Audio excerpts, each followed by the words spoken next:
Well, the soul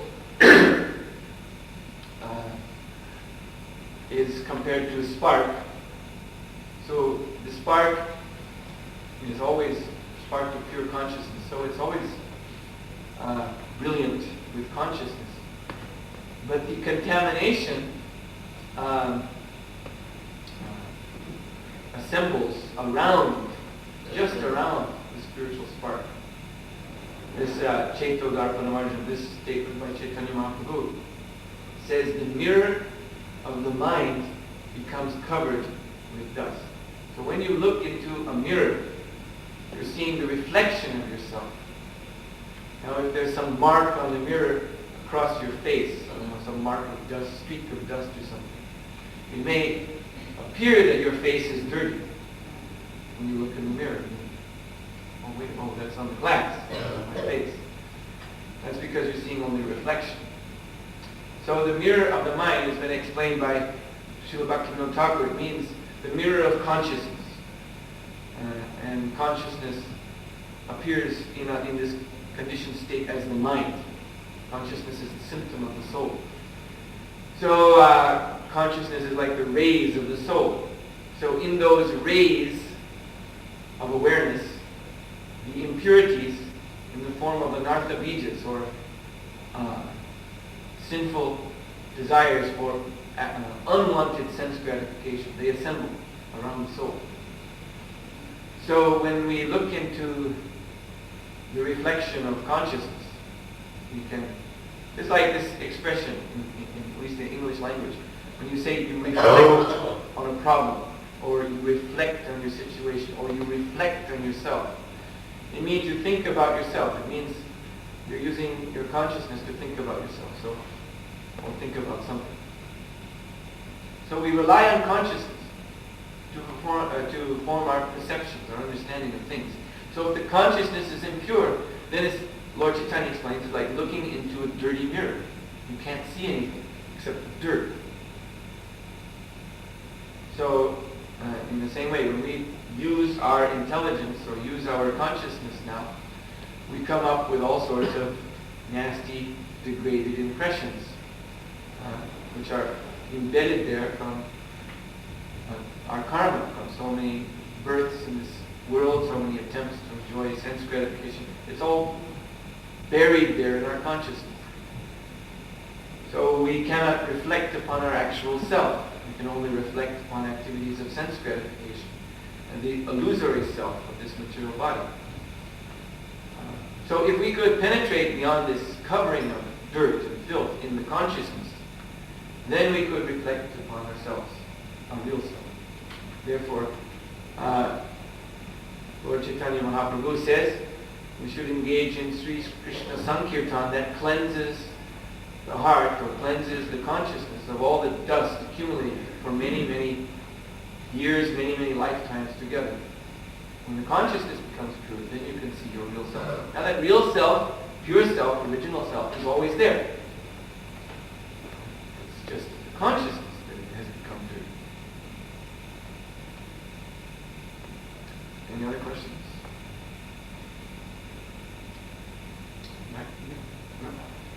In this example that you gave, then there must have been some separation.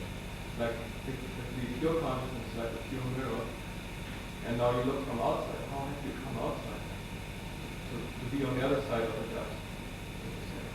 If you are actually pure, you always are also when the dust is somewhere else, and you are there. So how come? What happened? No, but the awareness, or the how do you say, the cognizance. The cognizance is taking place in the consciousness. Just like now, we understand from Shastra that the mind, the root of the mind is the heart. But when we think, and it's all taking place in the head. And Shastra says the mind is in the heart. So that's because awareness has been projected into the brain. The brain is some sort of biological computer, if you will, if you like this example. And it requires an operator. So the consciousness is projected into the head to manipulate the brain. So therefore we think that thinking is taking place up there. But the brain is, you see, the brain is tuned to operate this body and to assimilate material perceptions. So it's just a site of conditioning. And we're identifying with that conditioning because we want to enjoy matter. So therefore we think we think I am thinking up here. But actually we are thinking down here. Does that make it more clear? Oh, it makes it work. Because if we're actually thinking down there, then we should always be thinking online. Yes, well you are in your original state. Because the super soul is there. As I said, Prabhupada explained like this, that the super soul is giving us the proper inspiration to love him, to turn to him. And that's the statement of the Shastra. There are two birds, and one is just waiting, observing, and waiting for the other one to turn to him. But this other one has become fascinated by the fruits in the tree. The fruits in the tree means the opportunities of sense gratification in this body. Now the thing is that, you see, Maya is there. It's not, maybe you have to work Maya into this equation. It makes it more clear, you see. It's not just us and our consciousness, but Maya is there. And Srila Prabhupada said, Maya is the potency of Krishna. Very, very powerful, much more powerful than us. So Maya, when we have the slightest desire to enjoy separately from Krishna, in other words, there is Krishna and Krishna is inviting us, come on, serve me, love me. But we become just slightly distracted somewhere in our consciousness that maybe there's something else. So immediately, Maya seduces us. Maya, because she is the very potency of Krishna, she knows right away that we have this desire, and right away she gives opportunity for us to act on that desire. And what does, we become distracted. And we become conditioned, we become bound.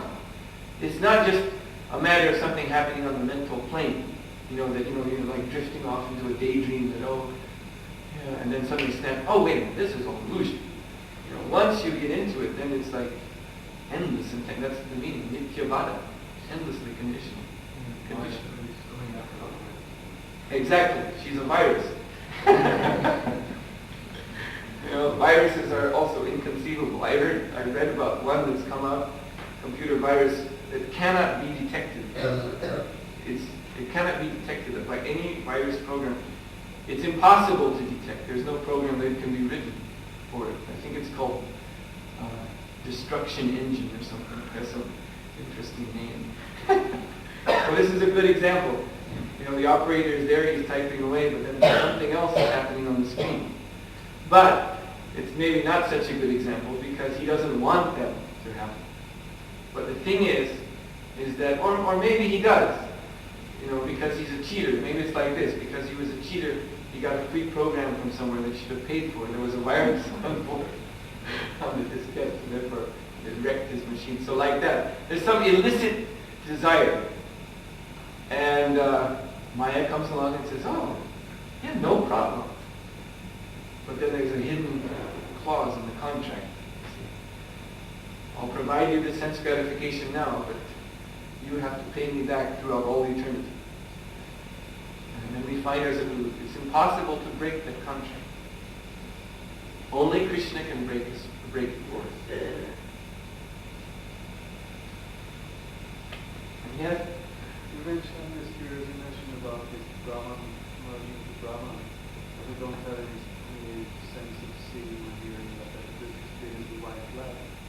How do you actually experience any white light if you don't have anything to see? Yeah, well, what would actually see? As I said, the nature of our nature is consciousness. So consciousness is the, you could say, primeval perception. But consciousness, either in the material world or spiritual world, it becomes channeled. It's channeled by senses.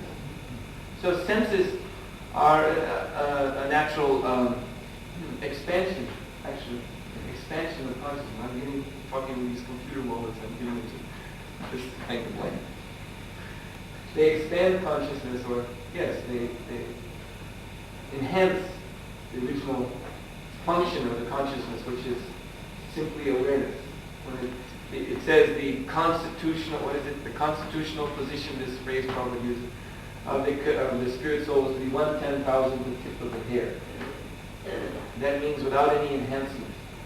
They're just a spiritual spark with this raw consciousness.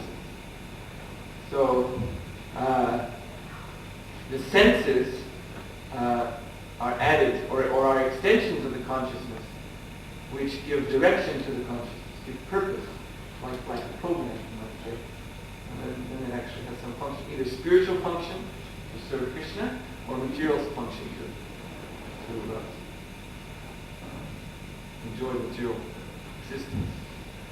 So this Brahma Jnana process, meditation, strips away the material enhancement of consciousness, and then you just have raw awareness. And so that awareness, when it becomes completely free from even the subtle or unmanifest matter, and then it just appears as brilliant light. And that's not seen. I mean, that's not really seen. Just like, if you have a light at night.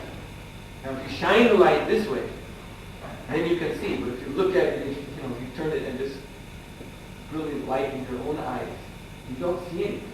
If you walk around in the forest with a powerful torch, pointed right at your own pupil, it's like not having any light at all.